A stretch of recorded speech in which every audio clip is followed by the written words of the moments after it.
Olá, meus irmãos e irmãs de Ideal Espírita, vocês amigos e amigas que nos acompanham aqui na página Estação da Luz Espírita, muitíssimo obrigado mesmo pela sua companhia. A nossa página Estação da Luz Espírita não tem fins lucrativos, o objetivo é a divulgação da doutrina espírita. E é por isso que nós reunimos aqui esta sede de matérias espíritas para que possa atender às suas necessidades, estudo, lazer, pesquisa. Você encontra aqui na nossa página Estação da Luz Espírita os livros da codificação, obras suplementares, entrevistas, palestras e os programas da Web Rádio Estação da Luz de Natal e Web Rádio Cristo Consolador de São Paulo. Ou seja, um acervo que atenda às suas necessidades, sem fins lucrativos. O objetivo é a divulgação da doutrina espírita. E agora eu convido você para nos acompanhar na reprodução de mais esse trabalho imperdível. Muito obrigado mesmo pela sua companhia e vamos juntos!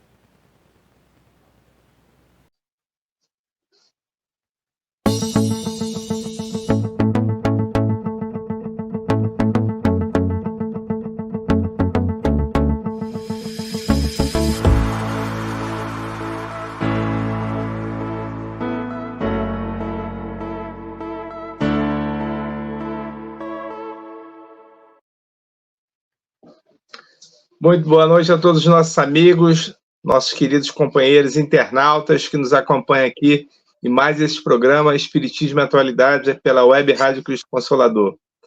Aqui eu, Cosme de Olinda, ao meu lado, minha companheira amiga Silvia. Boa noite, Silvia. Tudo bem? Boa noite, Cosme. Tudo ótimo, graças a Deus. Boa noite a todos. Feliz de estar aqui mais uma vez para mais um programa, né? Neste domingo que ainda tem. Está meio chuvoso e mais fresquinho, né, Cosme? E ótimo, né? Para você tá ótimo, né? Para mim tá ótimo. Tá bom. Esse calor terrível do Rio de Janeiro, né? Então, tá chovendo muito, Silvia. A semana inteira de chuvas, é terrível. Bom, chuva demais também às vezes é meio chato, né? Mas eu prefiro tempo fresquinho assim, tá bom? É mais agradável, com certeza. É uma coisa que todos sentem, né? Exato. É verdade. Olha só, Cosme, meu querido, tem vários amigos que já estão aqui, vamos cumprimentá-los, né? Temos a nossa querida Eronides aqui. Boa noite, Cosme, boa noite a todos. Boa noite, Eronides. Que bom que você está aqui, né? Boa noite, Ero. Nosso amigo João Santana, boa noite a todos, saudações fraternas. Boa noite, João. Boa noite, amigo. Como vai, João? Nossa amiga Marta Maria, boa noite a todos. Nossa querida Francisca também. Boa noite, excelente estudo para todos. Boa noite, Francisca. Boa noite, Francisca. Nossa querida amiga Maria de Fátima Enes. Boa noite, Silvio Cosme, a todos os irmãos. Boa noite, Fátima. Boa noite, Fátima. Temos aqui uma amiga que eu não me lembro de ter visto antes, mas que bom que está aqui, Valéria Jacó Marques. Boa noite a todos, muita paz. A Valéria é minha comadre. Que bom. Boa noite, Valéria. Boa noite. Prazer Boa noite, em conhecer. querida. Já sei.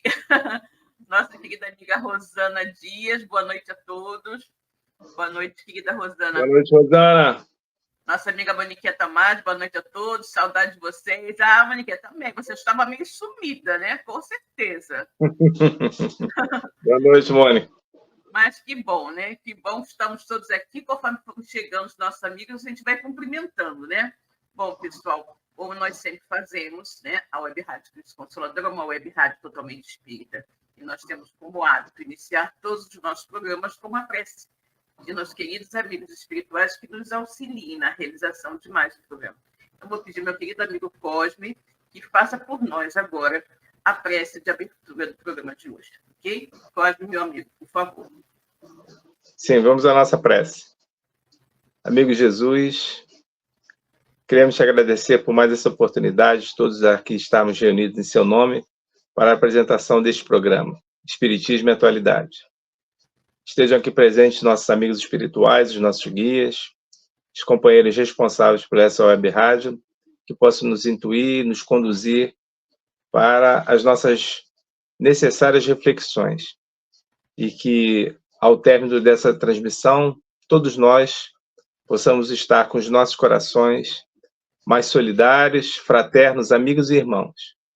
Abençoe os nossos amigos que nos acompanham nesse momento ao vivo, aqueles que nos acompanham através do compartilhamento desta transmissão e que todos nós, Senhor, ao finalizarmos aqui, possamos estar devidamente com os nossos corações envolvidos e que todos nós, Senhor, possamos nos fazer merecedores de todo esse benefício que aqui recebemos. Obrigado, Jesus, que assim seja, graças a Deus.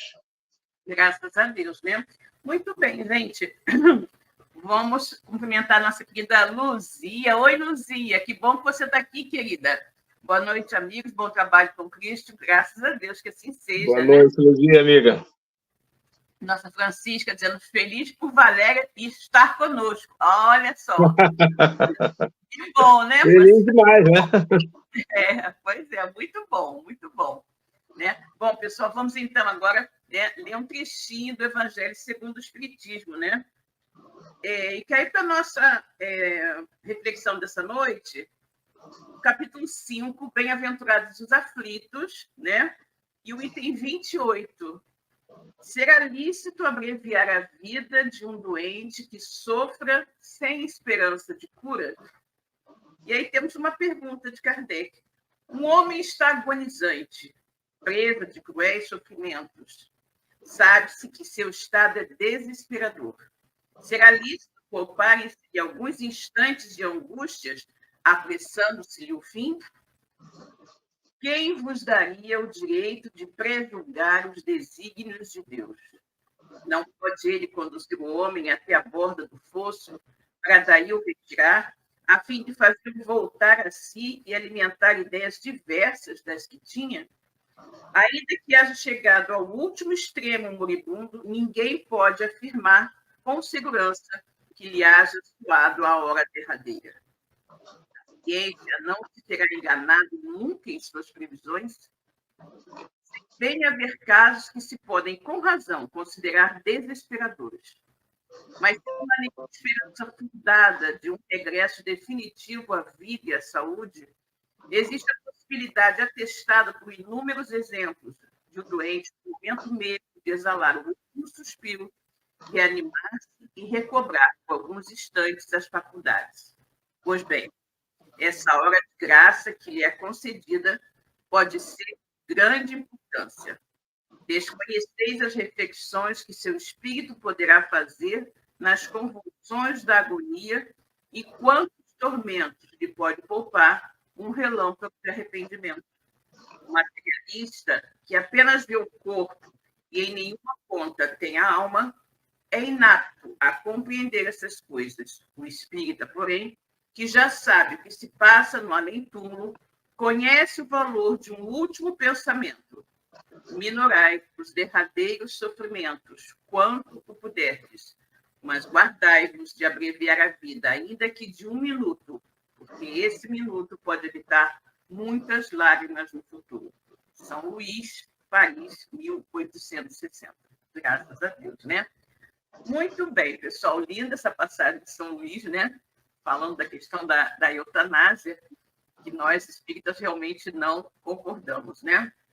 Bem, Cosme, nós hoje temos um tema bastante interessante e que, ao mesmo tempo, um tema muito conhecido, né? Sob o ponto de vista de ser uma frase que todo espírita conhece muito bem, né?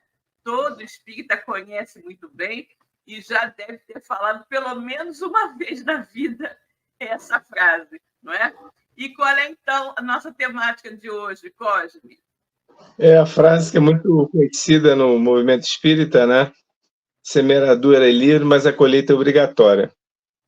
É uma sentença que remete a reflexões bastante interessantes, porque fala necessariamente a respeito do livre-arbítrio, né? Da lei de causa e efeito, ou como alguns chamam também da lei de ação e reação.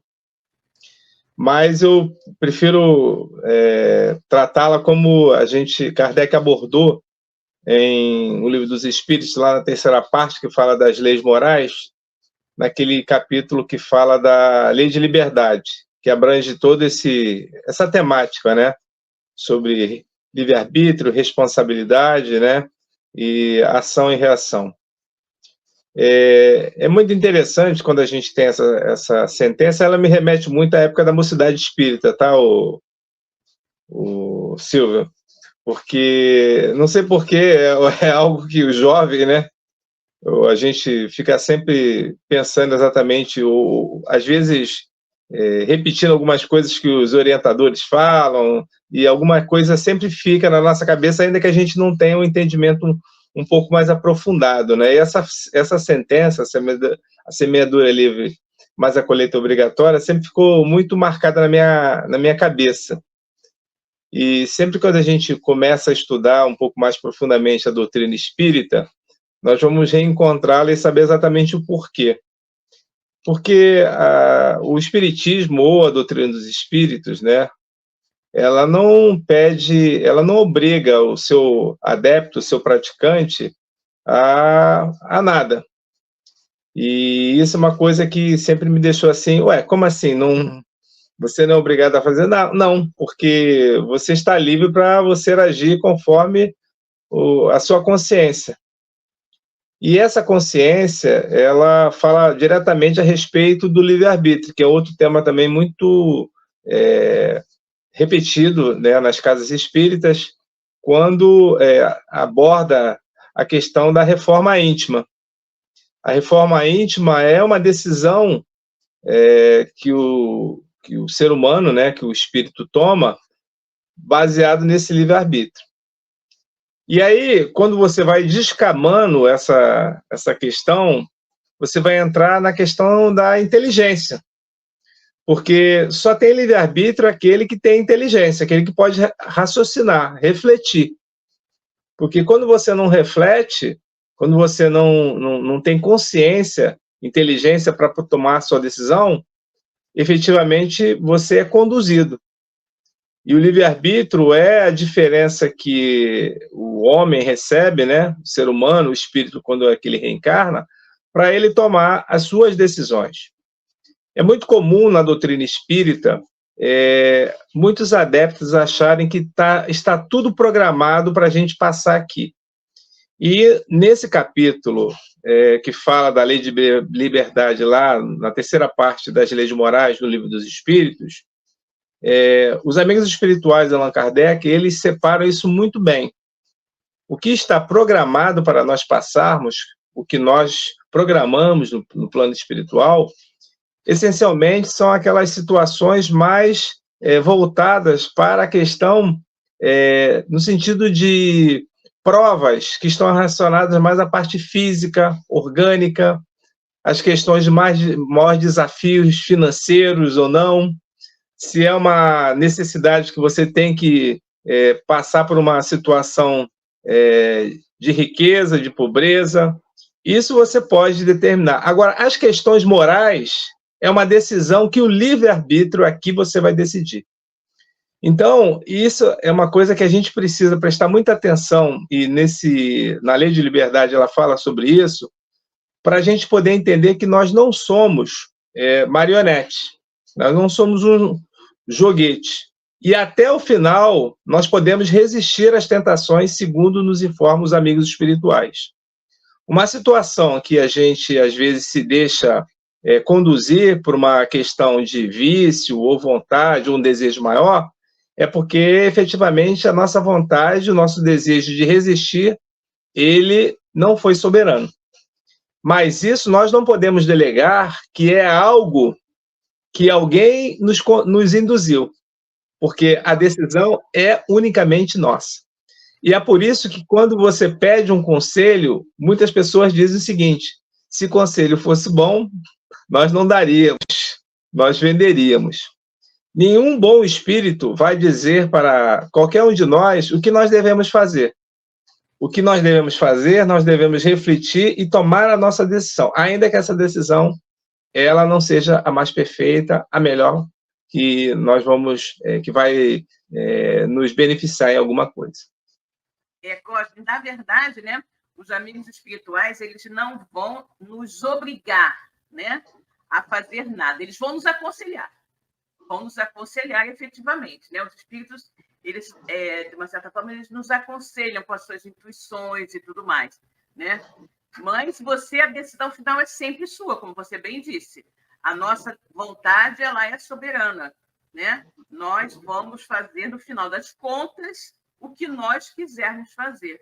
E é aí que reside, né, realmente a nossa responsabilidade. Né? Quando você fala da questão da inteligência, né, o homem que tem a capacidade de raciocinar, de meditar sobre o que vai fazer, né, ou o que vai deixar de fazer, ele se torna muito mais responsável por aquilo que faz, porque foi algo que ele fez realmente sabendo, né, o que estava fazendo.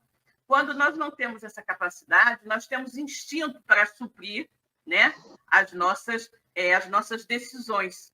Né? Então, os animais normalmente têm os instintos e tudo mais que os guiam, né, nas decisões da vida com relação a se abrigar das intempéries, buscar alimento, uma coisa e outra, procriar e tudo mais.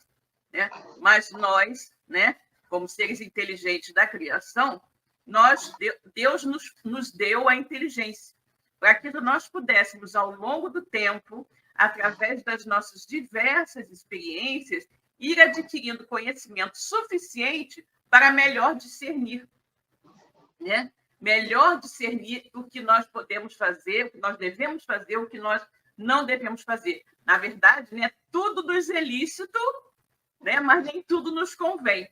E com relação também a um ponto falado com relação ao nosso planejamento reencarnatório, né, realmente, como você falou, os pontos, né, os pontos do nosso planejamento reencarnatório, aqueles que são realmente basicamente os definidos, são os principais. Se você vai casar, se você não vai casar, o seu nível cultural, o seu nível social, basicamente onde você vai nascer, né?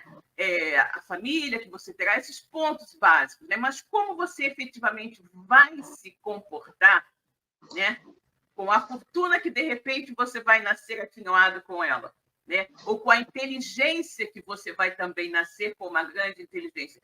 Tudo isso será decisão nossa, né? E aí, justamente, que reside a questão da semeadura, né? O entendimento perfeito dessa frase é que você vai fazer o que você quiser, mas que as consequências dos seus atos você deverá arcar com eles, né? Você não poderá jamais fugir à responsabilidade das coisas que você faz.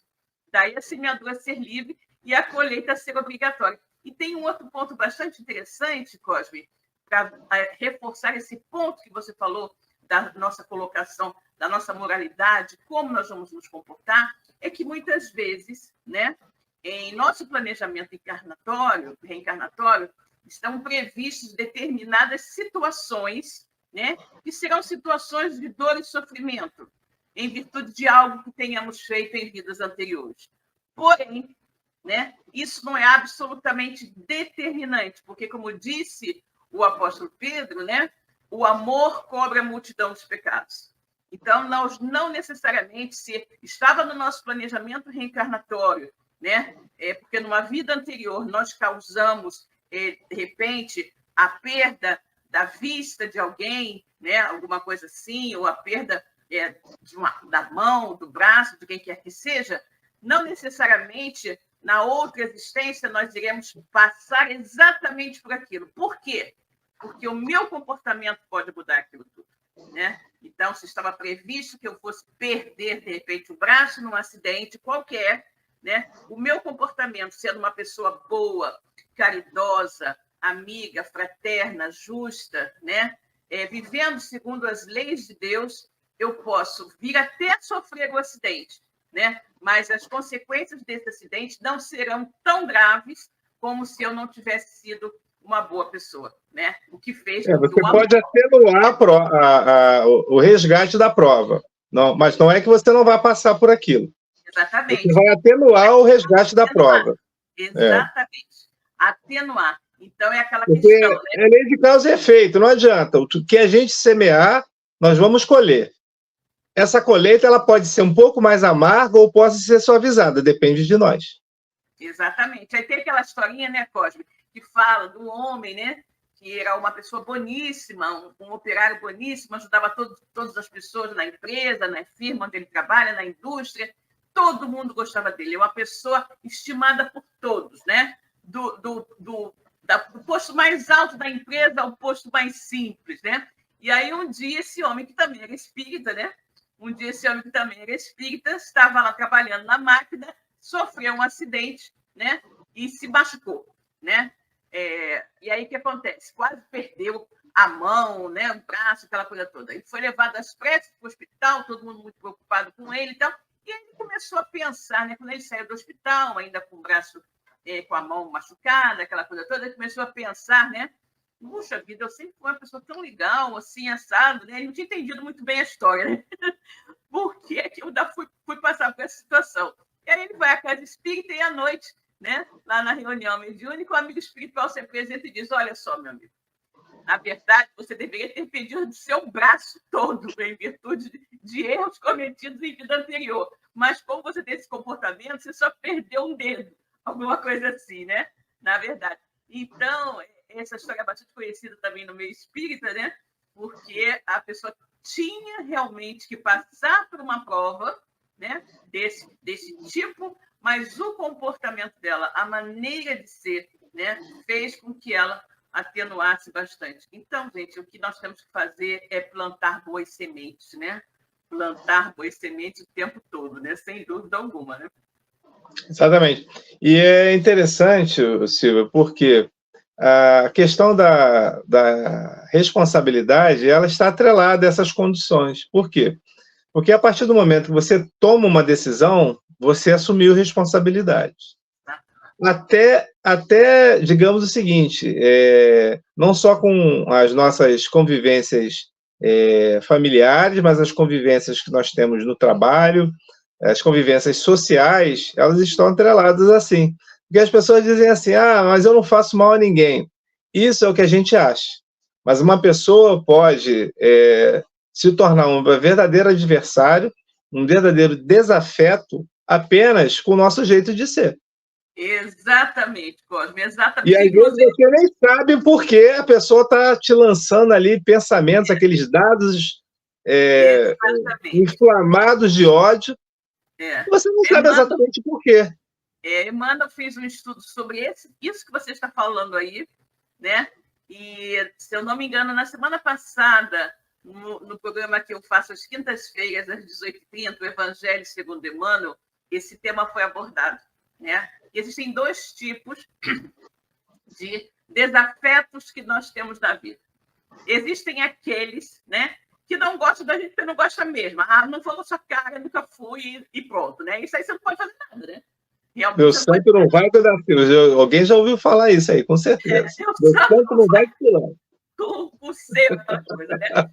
E aqueles outros que, como você muito bem colocou aqui, são aqueles que nós criamos em virtude do nosso comportamento, né?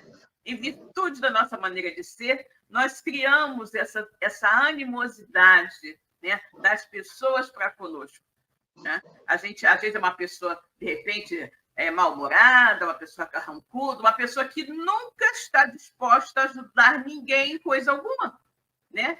Nunca acha que deva ajudar ninguém, porque ela acha que, se ajudar, ela vai estar sendo explorada, né, pelo outro, que ela está ajudando, qualquer coisa assim, e ela vai criando naturalmente toda uma psicosfera de animosidade, de antagonismo em volta dela. E como você falou, né, são dardos peçonhentos que acabam, né, atingindo a pessoa que ela mesma fez com que aqueles dados fossem a ela dirigidos pelo seu comportamento.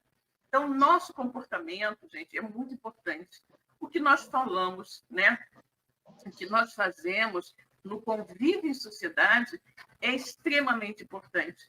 Nós devemos sempre tratar a todos, né, como a gente gostaria de ser tratado, né? De viver em sociedade respeitando os direitos alheios, como a gente gostaria de ter os nossos direitos respeitados. Então, aquela máxima de Jesus, né, Cosme? Não fazer ao outro aquilo que você não gostaria que fizesse com você, é perfeita para o convívio social. É o convívio em qualquer situação, né?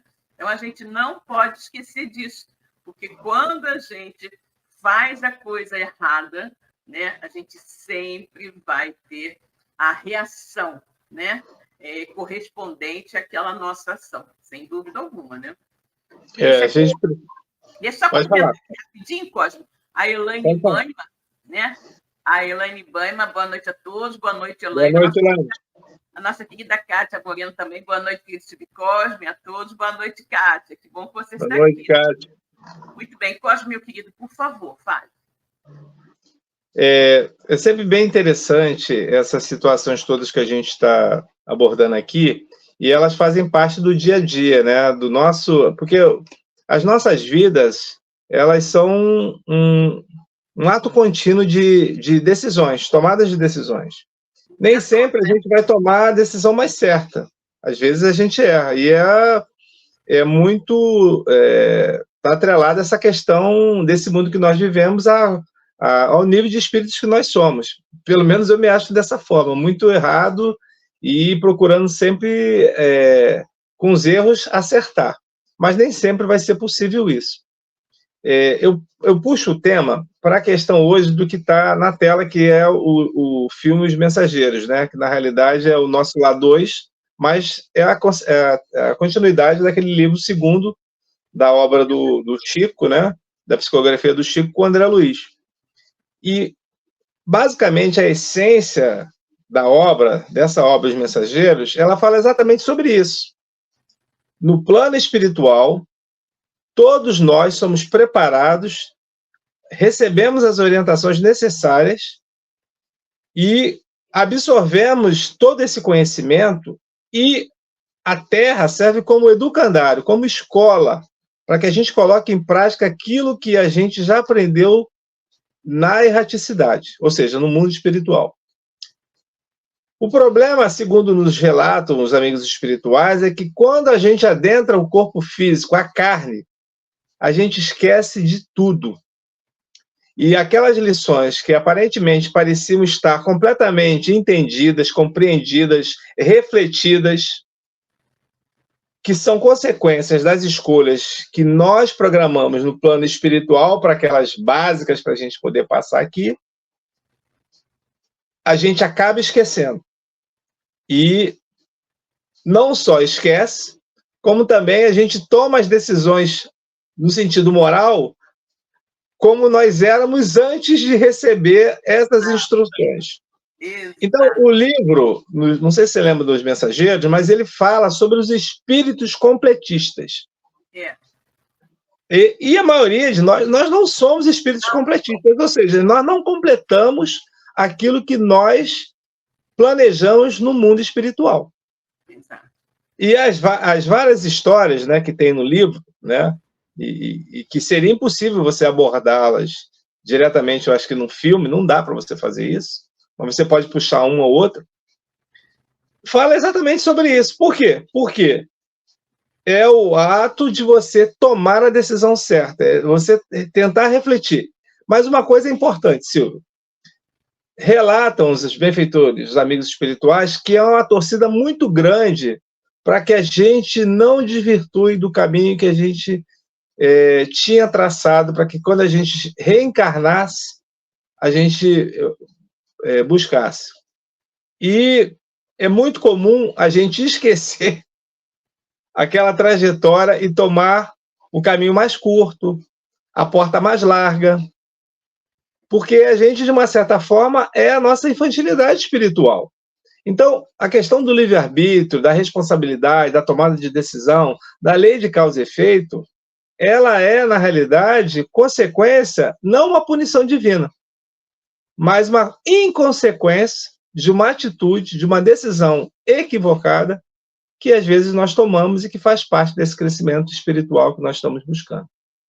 O Cosme, é muito interessante isso, né? Porque você está colocando, que é abordado também no filme, e ele fala o seguinte, né? Ele fala muito nesse livro, Os Mensageiros, dos espíritas fracassados, né?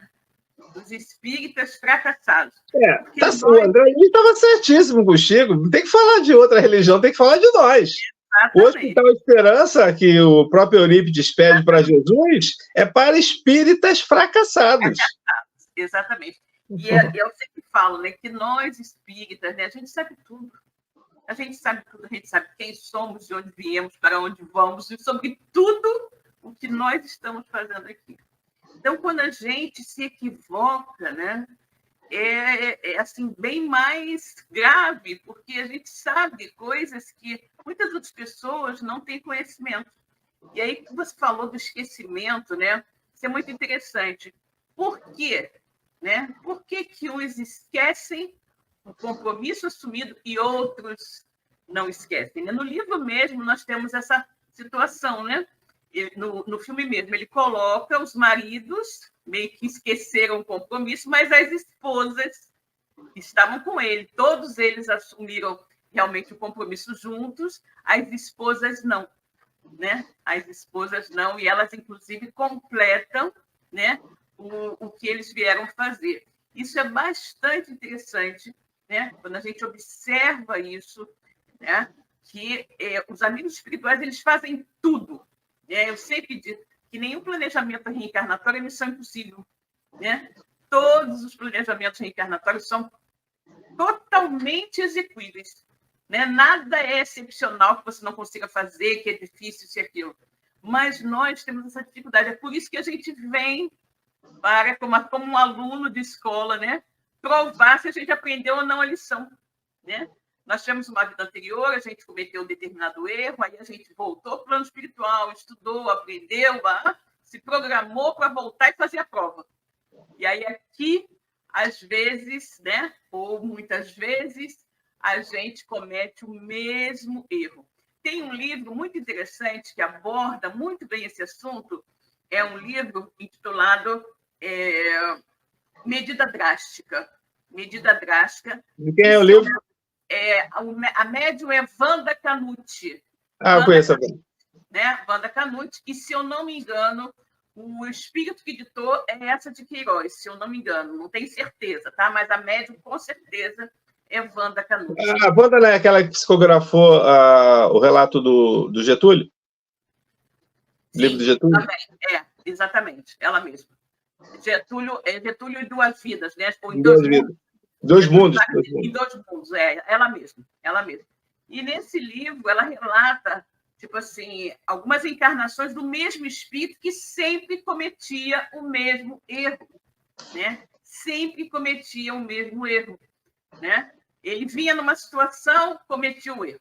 Vinha em outra situação completamente oposta, cometia o mesmo erro, né? Até que é determinado que ele vá passar por uma medida drástica, alguma coisa que o impeça verdadeiramente de errar de novo aquela mesma coisa, né? E aí ele renasce com uma determinada deficiência que o vai impedir de fazer aquilo que ele já havia feito. É a medida drástica, né? Medida drástica é aquela, ele vai nascer sem capacidade de fazer essa coisa de novo, porque ele não tem como fazer, né? Então, é muito interessante. E a espiritualidade nos auxilia, né? A gente tem que pensar que o grande auxílio dos amigos espirituais, né? De Deus, de todos, é para que a gente evolua, né? Deus não nos castiga, Deus nos ensina. Então, todas as experiências, por mais difíceis que possam nos parecer, elas são sempre experiências educativas. Aquelas que nós precisamos, né? Que nós precisamos para evoluir, para quitar os nossos débitos.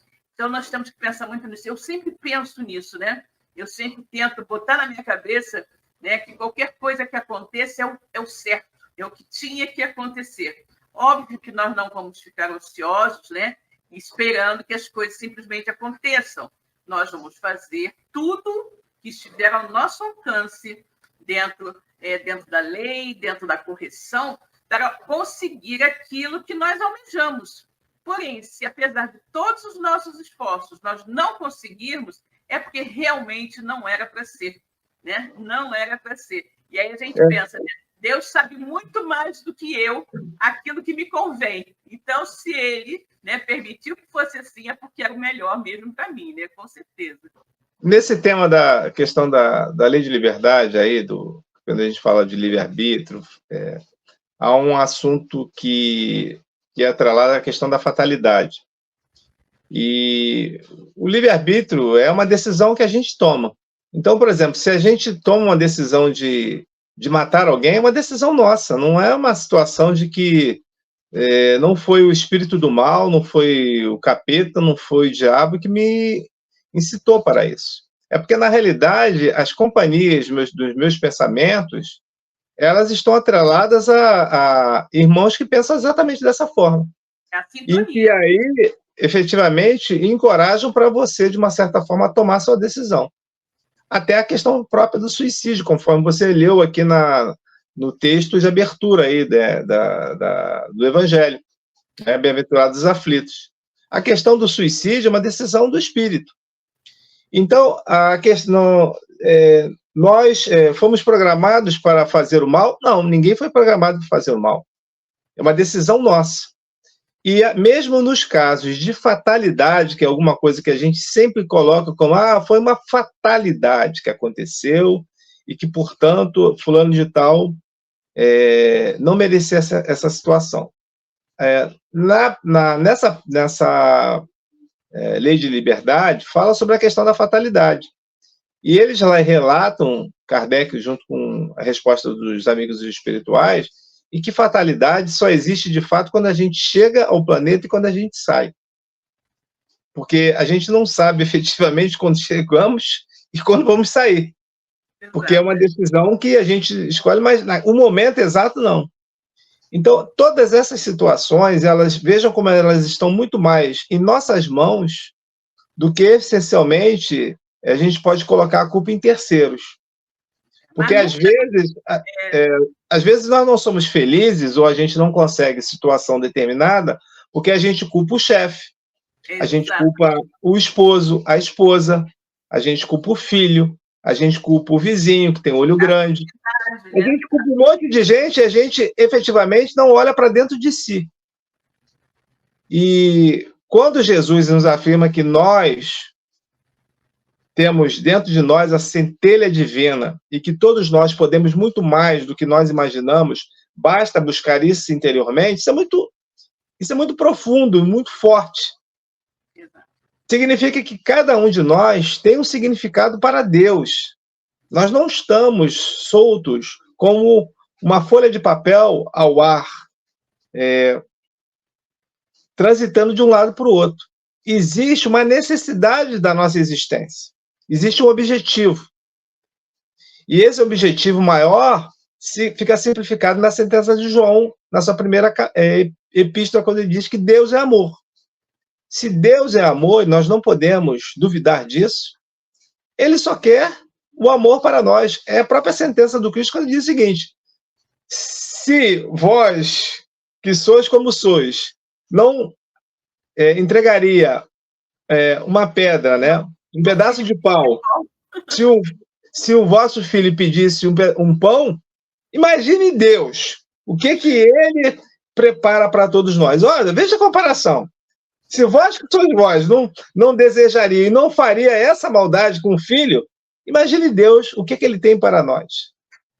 Então, essa questão da gente, às vezes, não saber o que nós estamos aqui e qual é a nossa missão, né? É algo que a gente, ainda que a gente não consiga descobrir, a gente não pode duvidar que Deus nos ama. Isso é fundamental. Isso é fundamental. Nós não podemos duvidar disso. Nós podemos não ter um propósito, uma direção, um local para você ir, porque nós estamos perdidos. Mas, se a gente buscar no nosso interior essas potencialidades, Jesus diz que está tudo dentro de vós.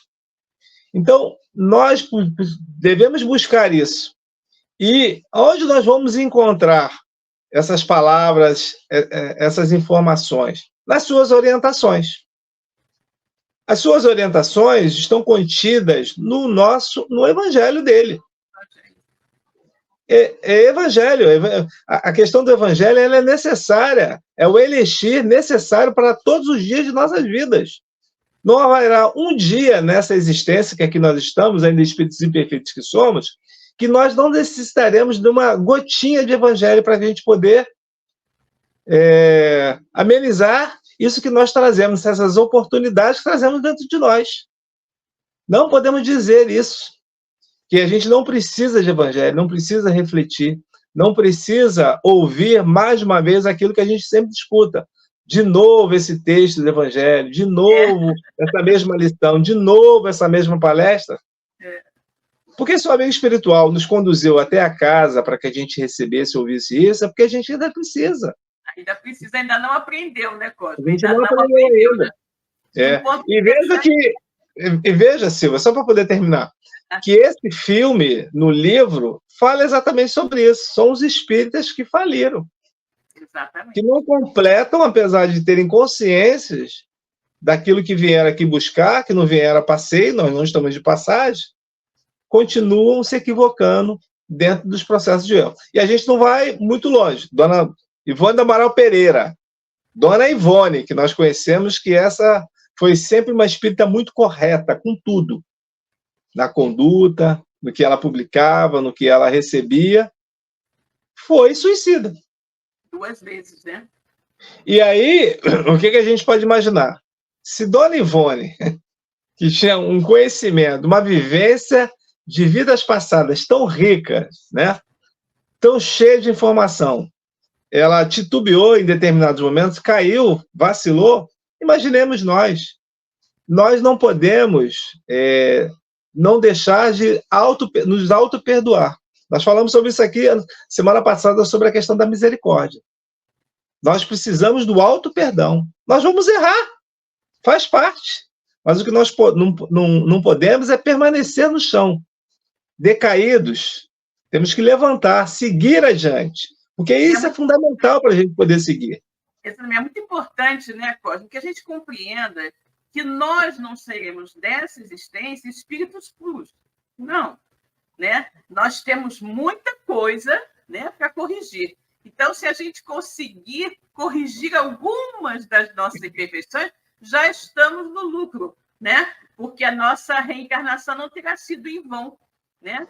É óbvio que a gente não espera corrigir todas as nossas iniquidades, todas as nossas mazelas, aquela coisa toda, mas a gente deve trabalhar constantemente para se melhorar, né? A gente deve sempre buscar ser melhor hoje do que foi ontem e ser melhor amanhã do que está sendo hoje. Exatamente. A Joana, vou citar a Valéria, que está aí, que estuda a Joana muito bem. A Joana fala que, às vezes, será necessária toda uma existência para a gente conseguir melhorar uma oportunidade que nós trazemos, né? Essa oportunidade que eu digo que são os nossos vícios, os nossos erros. Então, às vezes, é uma existência inteira. É um trabalho de polícia, se policiando, para deixar de falar mal da vida dos outros, a vida alheia, ser maledicente. Exato. Opa, estou falando mal, enche a boca d'água, como dizia o Chico, né? Para não dar besteira. Se a gente ainda não consegue falar, deixar de pensar, mas pelo menos falar a gente pode. Então a gente precisa realmente se policiar para que essas situações elas comecem a ser corrigidas. E elas só serão corrigidas a partir do momento que nós identificarmos que nós as temos. Porque se a gente acha que não tem, não vai corrigir o quê? Conhece a si mesmo, né, Cosmo? Conhece a si mesmo. A gente precisa se conhecer verdadeiramente. Agora a gente precisa se olhar sem nenhum véu, né? Sem nenhum véu. Olhar para você mesmo, né? Analisar o seu comportamento, a sua forma de ser, e a partir dessa análise sincera, você identificar aquilo que você precisa mudar, né? Aquilo que você precisa mudar. E compreender também, né, como você até comentou antes, a questão de Deus, compreender que seja o que for que nós estejamos vivenciando, é aquilo exatamente que a gente precisa. Por quê? Porque Deus é bom, Deus é justo, Deus nos ama profundamente. E, além disso, Deus é a inteligência suprema, né? A causa primária de todas as coisas. Ou seja, todas as decisões de Deus são sábias. E tudo que acontece no mundo acontece porque Deus permite que aconteça. Então, você vê, reúne essas coisas.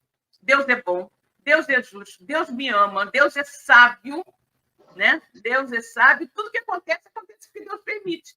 Então, gente, com base nisso, está tudo certo. Está tudo certo. Então, quando a gente começa a olhar o mundo sob esse prisma de aceitar, né, com resignação, tudo aquilo que nos acontece, tudo aquilo que nós não fomos capazes, não tivemos condições de mudar, né? É porque era exatamente aquilo que a gente precisava vivenciar. Era exatamente aquela colheita que nós tínhamos que fazer, né? Exatamente. E no livro, voltando a falar do Mensageiro, tem uma história lá que fala sobre o espírita que vai ser dirigente de casa espírita. E aí, só que ele veio com todas as potencialidades para ser um excelente dirigente. Só que aquilo sobe a cabeça dele de tal maneira que ele se achava especial.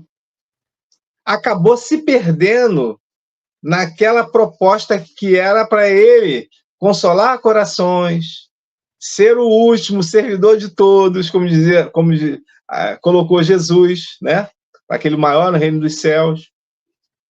E é uma situação que a mediunidade que todos nós temos, e que às vezes ela se manifesta de uma maneira assim muito ostensiva, ela não pode ser colocada como algo sobrenatural, maravilhoso e que nos diferencia dos demais e nos transforma em pessoas especiais. Nós não podemos fazer isso. Nem podemos cobrar por aquilo que de graça recebemos, né? Exatamente, né? De graça. Foi também tema aqui do programa, né? Foi tema do programa também. De graça recebeste, né? Então, a vaidade é algo que ela estraga o médium. Se o médium ele não for humilde para reconhecer que ele está como um balão de ensaio, subindo mais do que ele deve, e ele não buscar o equilíbrio, ele vai se perder. E a gente... Silva. Se o médium não reconhecer que a mediunidade, né, que ele tem é um acréscimo de misericórdia de Deus para ajudar a pagar os seus débitos, que são muito grandes. Né? Possivelmente são muitos. Exatamente, mediunidade com Jesus, né? Porque você já vem aqui nessa existência para acertar suas contas, mas se você for médium, né, é um acréscimo de misericórdia, ou seja, uma hora extra que você vai fazer para pagar mais rápido tudo aquilo que você deve, né? E não porque você é especial, justo pelo contrário, porque você não é nada especial, né? Então, essa semeadura que ele está fazendo para ele, ela tem, claro, a misericórdia divina, porque todos nós temos a misericórdia divina. Mas a oportunidade que às vezes nós temos naquela encarnação é fundamental para nosso crescimento. E às vezes vai demorar muito tempo para que a gente possa obter essa oportunidade de novo. Não que a gente não vai ter, a gente tem, a misericórdia divina está aí. A lei de progresso, o espírito ele vai progredir. Vai depender muito mais da nossa consciência para isso, das nossas decisões. Então, é um fator, algo muito importante para o médium também, para ele não se considerar alguém especial. Ele tem uma ferramenta que Deus lhe deu, e a espiritualidade que vai trabalhar juntamente com ele para que ele possa diluir nessa contabilidade espiritual, a Luzia está aí, que é contadora, nessa contabilidade espiritual, seus débitos, né, que possivelmente ele veio juntando durante todo esse momento até a última encarnação que ele se encontra. Exatamente. E nós temos que pensar muito, né? Eu considero que nós, espíritas, somos muito bem-aventurados, né? Porque nós conhecemos a doutrina, essa doutrina de luz, essa doutrina que nos esclarece tanto, né? E tão bem sobre a nossa posição aqui na Terra, sobre quem somos, né? O que temos que fazer. Então, é maravilhoso, né? Que nós tenhamos chegado até a doutrina espírita, né? Que nós tenhamos conhecido os postulados da doutrina espírita, que nós estejamos, é importantíssimo, estudando a doutrina espírita para cada vez mais nos aprofundarmos nesse conhecimento. E com o conhecimento espírita, nós temos maiores condições, né, de irmos nos burilando, nos tornando pessoas melhores. E tem um fator importantíssimo que eu considero da doutrina espírita, é o fator moralizador e transformador da humanidade. Porque a partir do momento em que você sabe que a semeadura é livre e a colheita é obrigatória, você vai ter mais responsabilidade com relação àquilo que você faz. Porque você estará seguro de que não ficará, né, digamos assim, impune, né? Você não mais estará escorado na impunidade para fazer coisas menos felizes para os outros. Porque muitas pessoas, né, que têm essa visão assim, materialista, e de repente tem uma posição privilegiada, não, eu sou rico, eu sou poderoso, e aí não se importa, né? E aí trata as outras pessoas com desdém, com arrogância, né, com orgulho desmedido, porque aquela pessoa acredita que ele teve um bem-aventurado, ele nasceu riquíssimo, então ele nasceu para ser servido, né? E ele é o bom, né? Então ele age daquela forma até os últimos dias da sua existência, que depois morreu, virou pó, acabou, né? E teve mais que aproveitar essa vida. Aproveite a vida é uma só, né? As pessoas ainda falam isso, né? Essa tolice, a vida é uma só. E a partir do momento em que nós temos o conhecimento espírita, a gente sabe que não é assim, né? A gente sabe que não é assim. E aí é cada palavra de Jesus, né? Como disse, Jesus é a porta e Kardec é a chave. Cada palavra de Jesus se torna perfeitamente clara, né? Como Jesus diz, a cada um será dado segundo suas obras, né? A cada um será dado segundo suas obras. E a gente, então, começa a ficar mais preocupado, né? Mais preocupado com o que nós fazemos, né? As consequências dos nossos atos, não apenas nesta existência, mas na próxima, né? Com toda certeza. Bom, diga aí, Cláudio. Não, pode falar, Silvio, pode falar. Francisca colocou aqui uma observação, vejamos. Livro dos Espíritos, pergunta 851.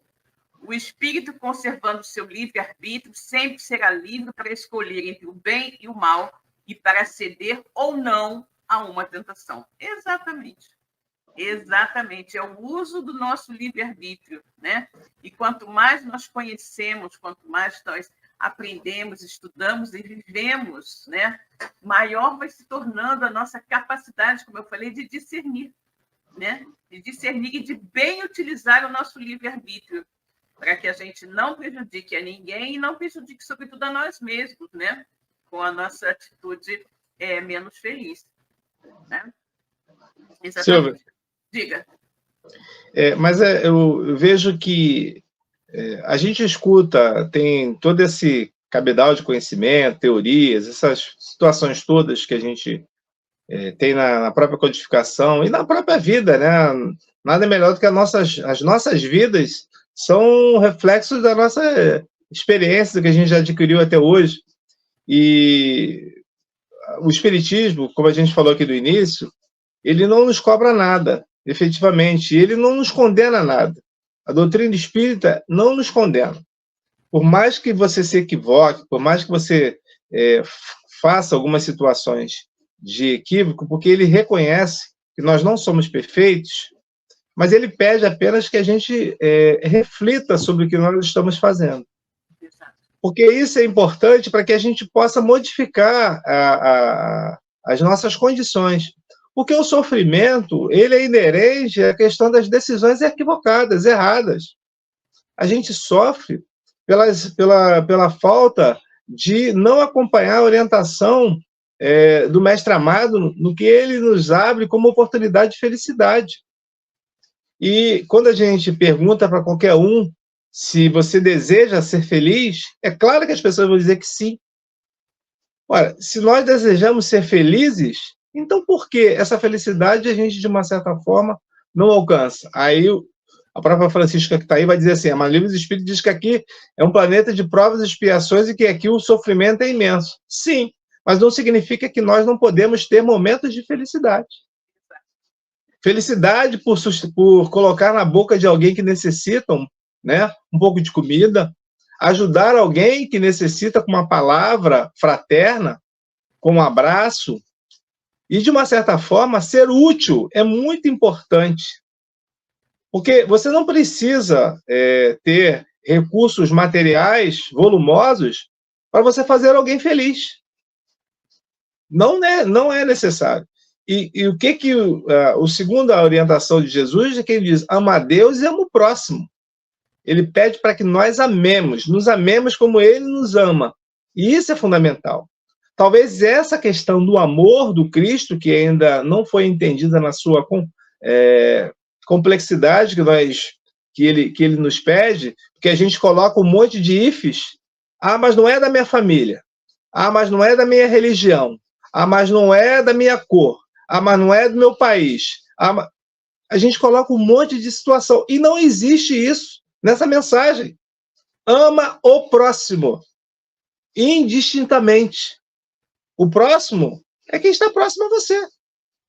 Não significa que seja da sua religião, não significa que seja da sua família, não significa que seja alguém que você, de uma certa forma, tenha ternura no coração por ela. Porque Jesus também falou sobre isso. Se vocês só amarem quem vos ama, que importância teria vocês dessa forma? Assim seria belo. Vocês têm que amar também o fariseu, o saduceu. Vocês estariam fazendo como eles, porque eles só amam a si mesmos.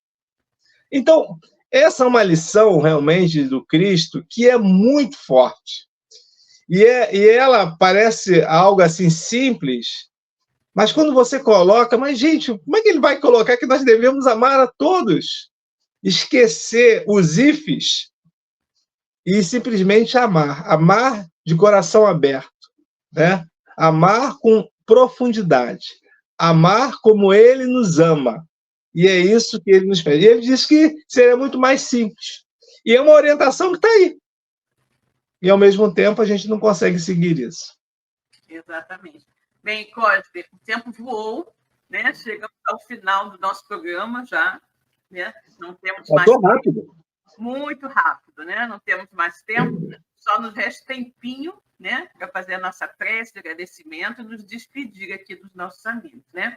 Então, vamos orar, que temos muito a agradecer na noite de hoje. Deus, Pai de infinita bondade, misericórdia e justiça, Jesus, nosso querido amigo, nosso mestre e modelo de toda a humanidade. Queridos amigos espirituais que estão aqui conosco, que nos orientaram, que nos intuíram na realização de mais um programa Espiritismo e Atualidade. Muito obrigada pela presença amiga, muito obrigada, sobretudo, pela luz da doutrina espírita que ilumina as nossas vidas. Que todos nós possamos ter aproveitado bastante, todos nós, encarnados e desencarnados, possamos ter aproveitado bastante tudo que foi dito e comentado na noite de hoje. E assim, em teu nome, Pai, em nome de Jesus, de todos esses espíritos amigos aqui presentes, nós encerramos agora o nosso programa Espiritismo e Atualidade.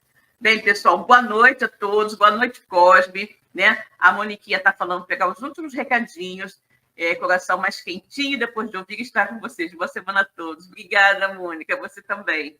Nosso amigo, nossa Rosana também, boa noite a todos. João Santana, ótima semana a todos, boa noite. A Francisca, passou muito rápido. A Maria de Fátima Endes também, gratidão e uma excelente semana a todos. A você também, querida. A Kátia Moreno, uma semana iluminada a todos. Obrigada, querida, para você também. Tudo de bom. Pessoal, uma boa noite para vocês. Fiquem com Deus e até a próxima semana. Boa noite, Cosme. Boa noite, Silva. Boa noite, pessoal. Uma semana de paz e até o próximo domingo, se Deus quiser. Se Deus quiser. Boa noite. Beijo. Tchau, tchau, gente. Beijo, tchau, tchau. Chegamos ao final da nossa atividade. Muitíssimo obrigado mesmo pela sua companhia e espero você no próximo evento.